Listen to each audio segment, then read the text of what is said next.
Vous êtes-vous déjà arrêté un instant pour réfléchir aux raisons profondes qui vous poussent à faire ce que vous faites chaque jour? Beaucoup suivent une routine machinale, se réveiller, jeter un œil au téléphone, se préparer, aller travailler, rentrer, s'installer devant un écran puis dormir. Et recommencer. Les mêmes pensées reviennent, les émotions familières aussi, les gestes se répètent. Mais est-ce vraiment vivre ou simplement survivre dans un mode automatique? Imaginez un instant que ce que vous tenez pour vrai sur vous-même et sur la vie soit en réalité un conditionnement, une sorte de programme téléchargé dès votre plus jeune âge. Vos parents, vos enseignants, vos amis, les médias, tous ont contribué à façonner la vision que vous avez du monde, souvent sans que vous en ayez conscience. Ce que vous allez découvrir ici pourrait vous secouer, mais parfois, c'est ce genre de vérité inconfortable qui éveille enfin notre esprit endormi. Posez-vous une question simple. Êtes-vous réellement l'auteur de vos pensées ou est-ce qu'elles vous ont été imposées? Quand avez-vous eu pour la dernière fois une pensée totalement libre, exempte de toute influence? Ce message contient peut-être les clés qui pourraient complètement redéfinir votre manière de voir la réalité. Et si cela dérange certains, ce n'est pas sans raison. Une personne qui fonctionne en mode automatique est facile à manipuler, à anticiper, à orienter. Votre cerveau, à ce jour, emprunte sans cesse les mêmes circuits neuronaux. Ces chemins mentaux, creusés par la répétition, dictent vos comportements. Ils ne sont pas le fruit d'un choix réfléchi, mais d'une habitude. Ils forment une cage invisible. Pourtant, selon les découvertes du Dr Joe Dispenza, après des années d'études, il est possible de reconfigurer ces circuits. Votre esprit peut être réentraîné, votre quotidien métamorphosé. Mais tout commence par une chose. Réalisez que vous êtes sur pilote automatique. Êtes-vous prêt à sortir de ce sommeil intérieur? Prêt à reprendre les commandes de votre mental? Avant d'aller plus loin, cliquez sur le bouton j'aime, abonnez-vous à la chaîne. Et si vous sentez en vous cet appel à vous reconnecter à votre vrai pouvoir, écrivez en commentaire. Aujourd'hui, je choisis la conscience, car ce qui suit pourrait bien être le signal que vous attendiez. Nous vivons dans un monde obsédé par le visible. Dès le réveil, notre attention est happée par ce qui se passe à l'extérieur. Notifications, apparences, obligations, opinions des autres. Toute notre énergie mentale s'y engouffre. Et pourtant, malgré tous nos efforts pour contrôler notre environnement, beaucoup ressentent un vide persistant. Pourquoi l'atteinte de certains buts nous laisse-t-elle parfois plus vides que comblés? Pourquoi les résultats espérés n'apportent-ils pas la paix intérieure? C'est que nous avons négligé l'essentiel, notre monde intérieur. Ce monde invisible, pourtant à l'origine de tout. Vos pensées déclenchent vos émotions, ces émotions dictent vos gestes, et vos gestes forgent votre réalité. Mais la majorité des gens essaient de changer leurs résultats sans toucher à leurs pensées ni à leurs ressentis. C'est comme tenter de modifier son reflet dans un miroir en maquillant la glace, sans rien faire à ce qui se trouve devant. Quand avez-vous pris le temps, pour la dernière fois, de rester en silence avec vous-même, sans distraction? Cela peut paraître difficile, voire angoissant, parce que dans ce silence, nous faisons face à ce qui se trouve en nous, et ce n'est pas toujours beau à voir. Votre monde intérieur est rempli de croyances que vous n'avez pas choisies consciemment. Je ne suis pas capable. La vie est dure. Il faut souffrir pour réussir. Ces idées agissent comme des programmes enfouis, gouvernant vos choix et réactions. Le véritable changement commence quand vous tournez le regard vers l'intérieur et que vous commencez à observer vos propres pensées. Il ne s'agit pas d'être positif à tout prix, mais conscient, lucide, présent. Et si vous consacriez autant d'énergie à explorer votre univers intérieur qu'à essayer de maîtriser ce qui vous entoure? Et si, en vérité, le pouvoir de transformer votre existence n'était pas là dehors, mais ici même, en vous? Car ce lieu intérieur, que vous avez peut-être ignoré, est en réalité le centre de commande de votre vie. C'est là que naît la perception, là que les décisions sont prises, là que les émotions jaillissent. Depuis votre naissance, vous avez été modelé, chaque mot entendu, chaque récompense, chaque punition, chaque film, chaque publicité, tout cela a sculpté vos croyances, vos limites, vos réactions. Mais ce conditionnement est souvent invisible. Il est si constant qu'il devient le décor même de votre esprit. Comme un poisson qui ne sait pas qu'il nage dans l'eau, vous ne percevez plus l'environnement mental dans lequel vous baignez. Pensez-vous ce que vous croyez penser ou répétez-vous ce qu'on vous a inculqué? Prenez un exemple. Vos croyances sur l'argent, d'où viennent-elles? De votre famille, de votre quartier, de ce que vous avez vu à la télévision? Des phrases comme « l'argent corrompt » ou « les riches sont égoïstes » s'insinuent dans votre esprit sans que vous les remettiez en question. Et elles dictent aujourd'hui votre rapport à l'abondance. Il en va de même pour vos idées sur l'amour, la réussite, la santé, votre identité même. La majorité de ce que vous tenez pour vrai n'est peut-être qu'un héritage mental. Et ce legs crée des frontières dans votre esprit, des barrières que vous ne pensez même pas pouvoir franchir. Vous vivez peut-être dans une maison où presque toutes les portes semblent closes, simplement parce que vous n'avez jamais essayé de les ouvrir. Le plus pernicieux, c'est que vous croyez avoir choisi ces limites. Mais comment en être certain si vous ne les avez jamais confrontées? Briser ce conditionnement ne se fait pas en une nuit. Cela exige de la conscience, du courage et une volonté de remettre en question ce que vous avez toujours cru. À chaque fois que vous repérez une croyance automatique, demandez-vous: est-ce vraiment moi qui pense cela? Ou est-ce qu'on m'a appris à le penser? Et là, un changement commence. Un espace s'ouvre, un espace pour de nouvelles perspectives, de nouvelles idées, de nouvelles versions de vous. Vous commencez à écrire votre propre code, à devenir l'auteur de votre histoire. Qu'est-ce qui, dans votre vie actuelle, vous dérange lorsque vous y pensez trop? Ce malaise pourrait être le premier signal que vous êtes en train de toucher aux murs invisibles de votre programmation. Ce moment de conscience pourrait bien être le premier pas vers votre vraie liberté. Tout dans ce monde est énergie. Ce n'est pas une métaphore, mais un fait scientifique. Vos pensées, vos émotions, votre corps, tout vibre à une fréquence donnée. Chaque pensée génère un champ électromagnétique. Chaque émotion, une onde qui rayonne au-delà de vous. Même sans le vouloir, vous émettez en permanence une vibration. Elle influence ce que vous attirez, ce que vous percevez et ce que vous vivez. Avez-vous remarqué comment certaines personnes semblent toujours apporter une lourde énergie dans une pièce, comme un nuage sombre qui les suit partout? Certaines personnes, dès qu'elles apparaissent, changent instantanément l'atmosphère d'un lieu. D'autres, au contraire, semblent éteindre la lumière en entrant. Quelle est la raison de cette différence? C'est leur vibration intérieure. Nos émotions ne se limitent pas à un ressenti privé. Elles sont en réalité des signaux que nous émettons constamment. Être stressé, c'est envoyer une onde de tension. Être dans la gratitude, c'est émettre une énergie d'ouverture et d'abondance. Et voici ce qu'il faut bien comprendre. Ce n'est pas l'intention que vous avez qui modèle votre réalité, mais bien la fréquence réelle que vous émettez. Le monde vous répond à ce niveau, pas à vos désirs.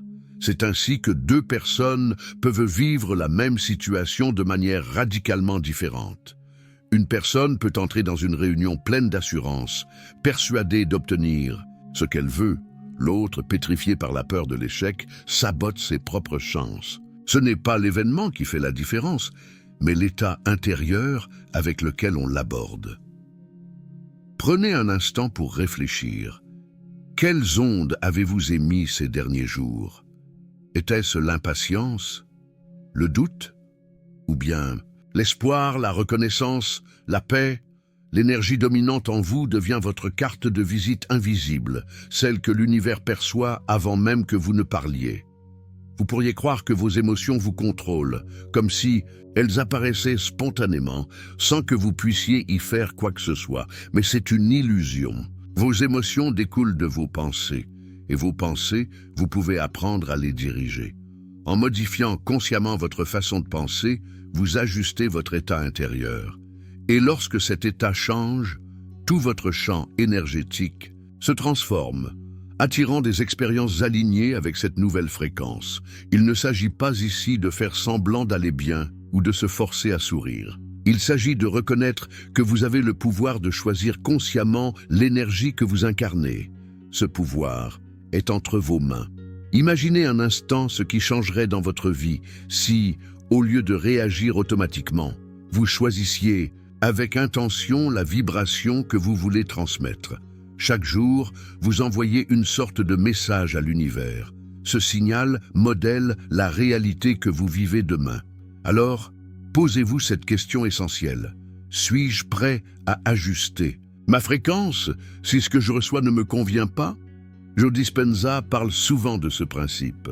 Là où vous placez votre attention, vous placez votre énergie. C'est plus qu'une citation inspirante, c'est une vérité puissante.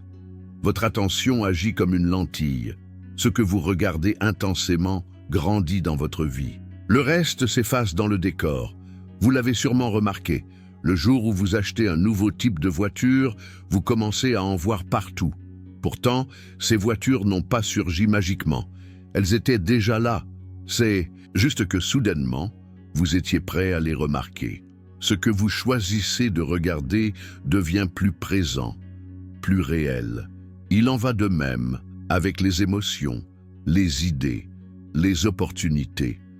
Plus vous focalisez votre esprit sur la peur, plus elle prend de la place. Plus vous vous concentrez sur ce qui est possible, plus le champ des possibles s'ouvre devant vous. Et voici ce que peu de gens savent. Votre attention est un outil de création, pas simplement un mécanisme de perception. Ce que vous regardez, et vous le nourrissez. Ce sur quoi vous méditez se solidifie dans votre existence. Mais attention, notre esprit est naturellement attiré par le danger, par ce qui cloche. C'était utile pour nos ancêtres. Mais aujourd'hui, ce biais de négativité peut nous maintenir dans une spirale de soucis. Heureusement, comme un muscle, l'attention peut se renforcer, se discipliner. Il est possible de l'entraîner à chercher ce qui fonctionne, à observer les pistes, les solutions, plutôt que les blocages. Diriger son attention, ce n'est pas nier les problèmes, c'est choisir de ne pas y consacrer toute son énergie. C'est faire le choix de bâtir à partir de ce qui est fertile, pas de ce qui est stérile. C'est orienter le projecteur vers le futur que l'on souhaite au lieu de l'ancrer dans le passé qu'on veut quitter. Posez-vous cette question maintenant. Sur quoi se pose votre attention aujourd'hui? Et où pourrait-elle se poser pour vraiment faire une différence? Beaucoup de gens vivent leurs journées éveillées, mais en réalité endormis. Le réveil sonne, le trajet est toujours le même, les paroles, les pensées, les gestes sont recyclés. Au d'hier, ce mode répétitif n'est pas juste ennuyeux, il est stérile. Il fige votre esprit, ferme les portes à l'inattendu et reconduit sans cesse les mêmes expériences, renforçant des circuits neuronaux usés qui limitent votre perception du possible. Peut-être cela vous est-il déjà arrivé, conduire sans vous souvenir du chemin, comme si votre corps agissait seul. C'est exactement ce qui se produit lorsqu'on laisse la routine piloter notre vie. Mais sortir de cette hypnose ne signifie pas tout chambouler. Il suffit parfois de petits gestes intentionnels pour rallumer la flamme de la conscience. Changer de route, faire une action inhabituelle, prendre un instant de silence au réveil. Ces micro-ruptures ont un impact majeur. Elles créent des failles dans la mécanique automatique, des espaces pour la nouveauté, pour l'émerveillement, pour la redécouverte de soi. Vivre consciemment, c'est reprendre le volant. C'est oser faire des choix neufs, rester curieux, rester vivant. Quand avez-vous fait quelque chose pour la première fois? Quand avez-vous ressenti cette petite peur douce d'être en terre inconnue?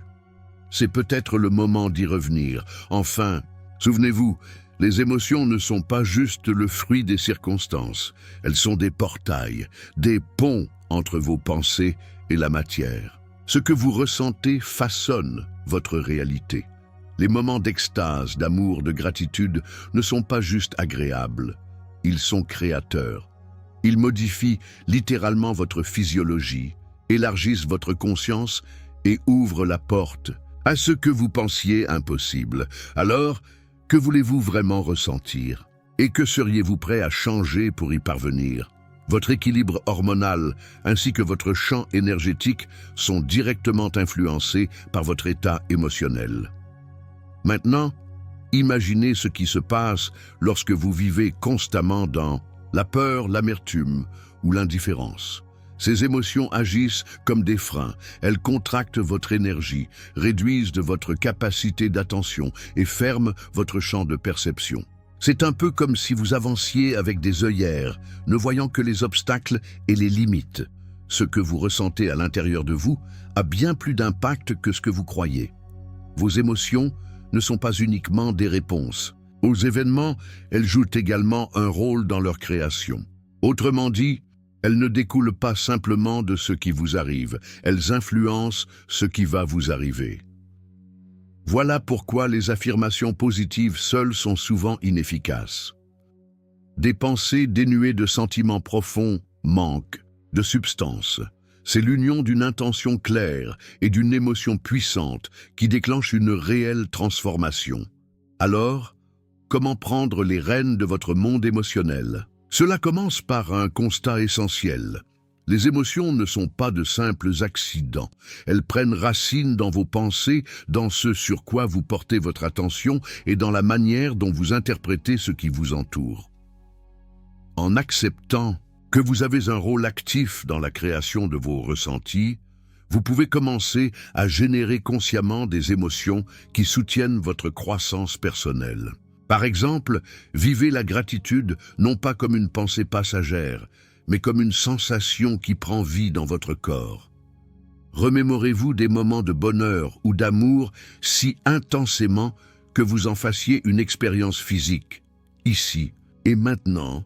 Ce ne sont pas de simples exercices de développement personnel. Ce sont de véritables pratiques vibratoires, capables de transformer votre chimie intérieure et le rayonnement électromagnétique que vous émettez.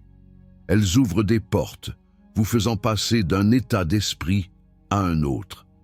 Avez-vous toujours considéré vos émotions comme des conséquences de votre quotidien? Que se passerait-il si vous commenciez à les voir comme des moteurs, des leviers de changement que vous pouvez activer à volonté? Le choix de votre état émotionnel pourrait bien être le choix le plus influent que vous puissiez faire aujourd'hui. Vous devez devenir, en pensée et en sensation, la personne que vous aspirez à être, avant que votre réalité n'en devienne le reflet. C'est l'un des principes clés dans le travail de Joe Dispenza. Pour changer durablement, il faut d'abord incarner la version future de soi-même, ici et maintenant. La majorité des gens adoptent une logique inversée. Ils pensent que, pour être heureux, libre ou épanoui, ils doivent d'abord avoir certaines choses, argent, amour, succès, puis faire ce que ces choses leur permettent, voyager, créer, entreprendre. Ce modèle fait dépendre votre transformation de facteurs externes, souvent hors de votre portée immédiate. En réalité, la dynamique du changement durable fonctionne dans l'autre sens. Commencer par être, le faire, suivra naturellement, et le avoir s'ajustera avec le temps. Lorsque vous adoptez dès maintenant l'attitude, l'émotion et les pensées de votre futur moi, tout votre comportement se réoriente et l'univers finit par s'aligner avec cette vibration. Demandez-vous, si j'étais déjà cette personne, épanouie, confiante, abondante, quelle décision prendrais-je aujourd'hui? Comment réagirais-je à cette situation? Quelle priorité aurais-je?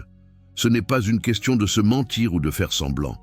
Il s'agit de comprendre que votre identité est malléable. À chaque instant, vous avez le pouvoir de la redéfinir. Et plus vous incarnez cette version de vous-même, plus votre cerveau, votre corps et votre champ énergétique se recalibrent pour l'accompagner. Posez-vous la question. Quelle version de moi-même est en train de guider ma vie la plupart du temps? Est-ce celle qui me rapproche de mes aspirations ou celle qui me maintient dans mes anciens schémas? Le soi du futur n'est pas une lointaine destination.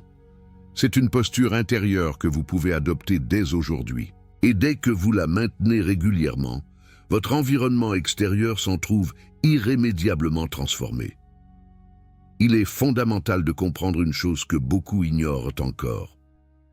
Vous ne manifestez pas ce que vous désirez. Vous attirez ce que vous incarnez. Votre monde ne répond pas à vos souhaits, ni à vos efforts isolés. Il reflète ce qui se passe dans votre monde intérieur, vos croyances, vos émotions dominantes, vos attentes profondes. Ce n'est pas de la magie, mais un processus naturel, même si certains mécanismes nous échappent encore. Quand votre énergie intérieure est alignée avec ce que vous cherchez à accomplir, vous captez soudain des opportunités que vous ne voyiez pas auparavant.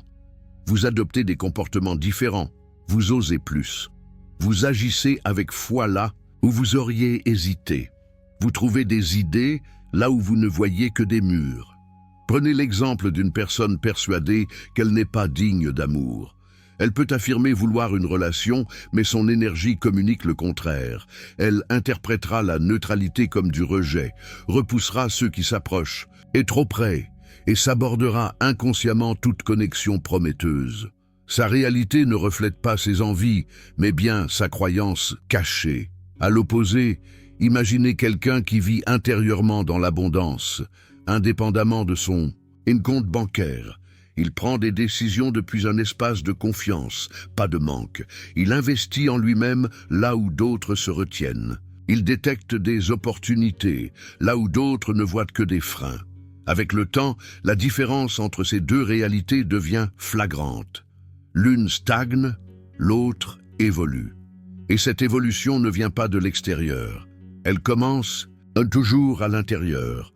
Votre monde intérieur influence bien plus que vos simples émotions.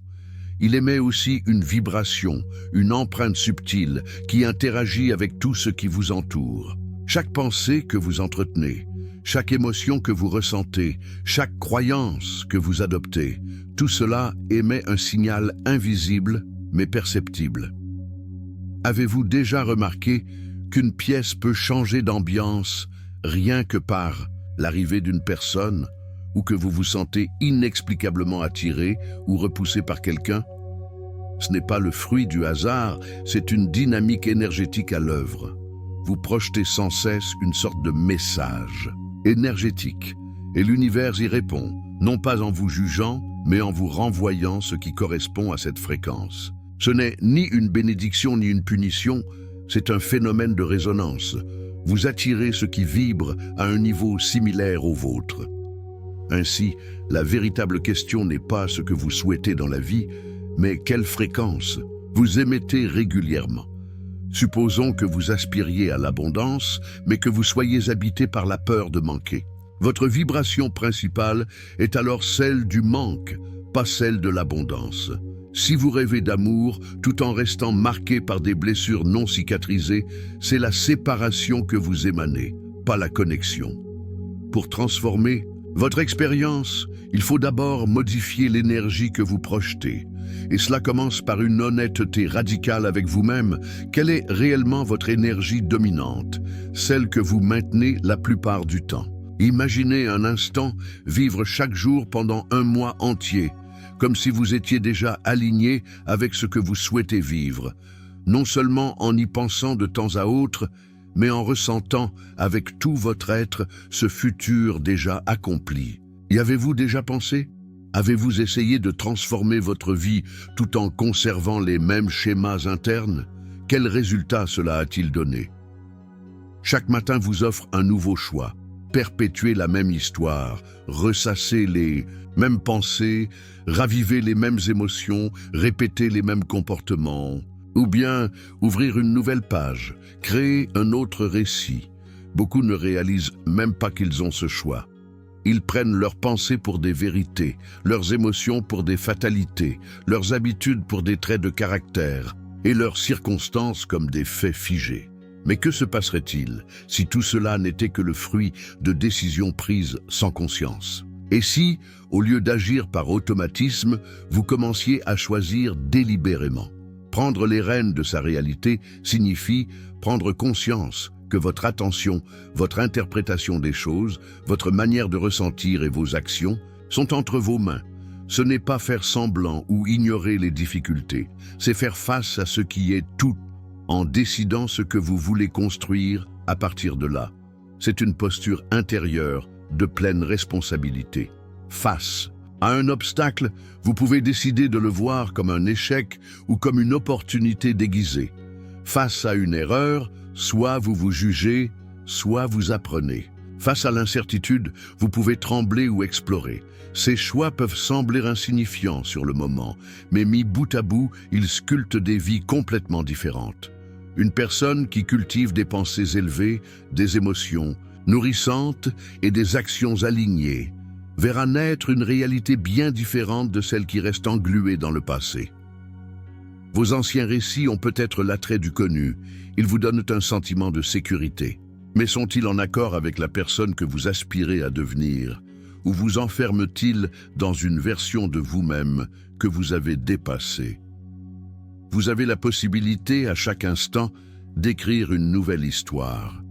Mais cela commence par reconnaître que vous n'êtes pas vos souvenirs, ni vos conditionnements, ni vos circonstances. Vous êtes la conscience capable d'observer tout cela et de faire des choix différents. Alors, qu'allez-vous choisir aujourd'hui? Rappelez-vous, tout ce dont nous avons parlé, l'importance de votre monde intérieur, l'énergie que vous rayonnez, votre focus, votre état émotionnel, tout cela est déjà en vous.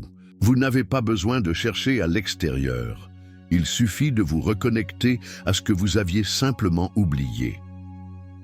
Le véritable piège, ce n'est pas une vidéo ou une information extérieure. C'est l'oubli de votre pouvoir. Ce sont les distractions permanentes qui vous détournent de vous-même.